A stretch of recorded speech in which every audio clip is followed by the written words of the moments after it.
আসসালামু আলাইকুম। আমার সামনে দেখতে পাচ্ছেন হচ্ছে আমাদের এই যে একটা বক্স, আমাদের একটা ব্লেড, আর আমার হচ্ছে আমাদের খামারের জন্য কিছু অ্যাক্সেসরিজ আমরা কিনলাম। তো কি কি আনলাম তো সেগুলো দেখাবো। তো চলেন আগে কাইটা নেই এটাকে। তো প্রথমেই এটা ওপেন করে আমাদের খামারের জন্য কিছু কালেক্ট করা হয়েছে। এখানে দেখতে পাচ্ছেন হচ্ছে স্পঞ্জ ফিল্টার, স্পঞ্জ ফিল্টার আর হচ্ছে কিছু স্টোন আছে, আর পাওয়ার বাড়ায় কমায় যে পাওয়ারটা ওইটা আছে। এগুলো হচ্ছে পাওয়ার বাড়ায় কমায় সেটা অনেকগুলো আনছে, আমরা একটা একটা করে নামায় দেখাই। এগুলো হচ্ছে স্পঞ্জ ফিল্টার, এটা হচ্ছে 280, হ্যাঁ 280। এটা আনছি আমরা 5টা।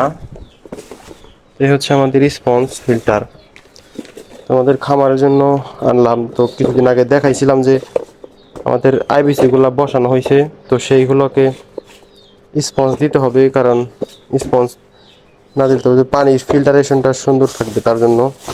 আর এখানে দেখতে পাচ্ছেন হচ্ছে এয়ারেশন, এয়ারেশন আনছি স্টোন, এটা স্টোন বলে এটাকে, এটা হচ্ছে স্টোন। আর হচ্ছে যে পাওয়ার, যে সেটা পাওয়ার, এটাতে পাওয়ার বাড়ায় এবং কমায়। এই যে এটা হচ্ছে পাওয়ার বাড়ানো কমানোর সেটা, এটা আছে 30 পিস আর এটা হচ্ছে 30 পিস।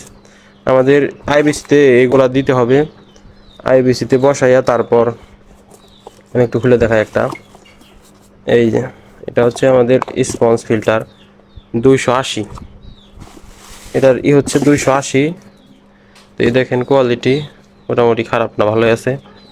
এখানে একটা পাইপ থাকে আর একটা এই যে এই জায়গায় বসাইতে হয়, এই জায়গায় বসাই এটা, তারপরে এখান দিয়ে তো যায় না কেন, এই গেছে। এটা হচ্ছে এখান দিয়ে একটা পাইপ, অক্সিজেনের যে পাইপটা ওইটা দিতে হবে, তারপর এয়ারেশন চালু হবে, তারপর এই সাইড দিয়ে পানির এটা ঢুকে উপর দিয়ে বের হয়ে আসবে, তখন পানিটা ফিল্টারেশন চালু হবে।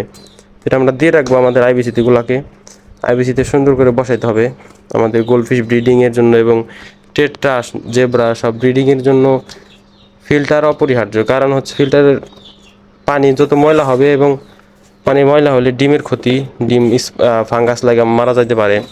এবং আরও হচ্ছে পানিতে যদি ধুলাবালি উড়ে এসে যায়, সেটা যদি পরিষ্কার করার মাত্র, এটা একটা উপায় হচ্ছে যে স্পঞ্জ ব্যবহার করে আমরা পরিষ্কার করতে পারি। তো সেই কারণে আমাদের আনা হলো 5টা আনছি আমরা, আপাতত 5টা লাগাইয়া তারপর আরও কালেকশন করা হবে। ব্রিডিং পারপাসে বসানো হবে কিছু, আর হচ্ছে এমনি বসানো হবে কিছু।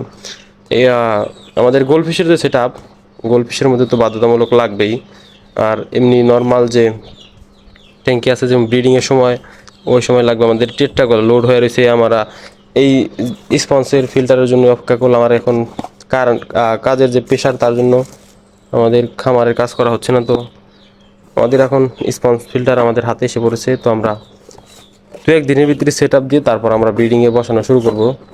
আমাদের এখানে 5টা স্পঞ্জ আর হচ্ছে আছে এই যে এয়ারেশন, এয়ারেশন আনা হচ্ছে 30টা।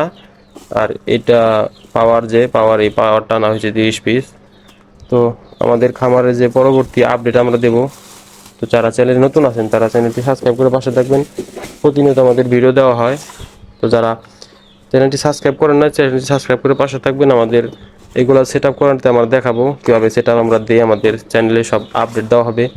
তো ভালো থাকবেন সবাই, আসসালামু আলাইকুম। আজকের ভিডিও পর্যন্তই, ভালো থাকবেন সবাই, আসসালামু আলাইকুম রহমতুল্লাহি বারাকাতুহু।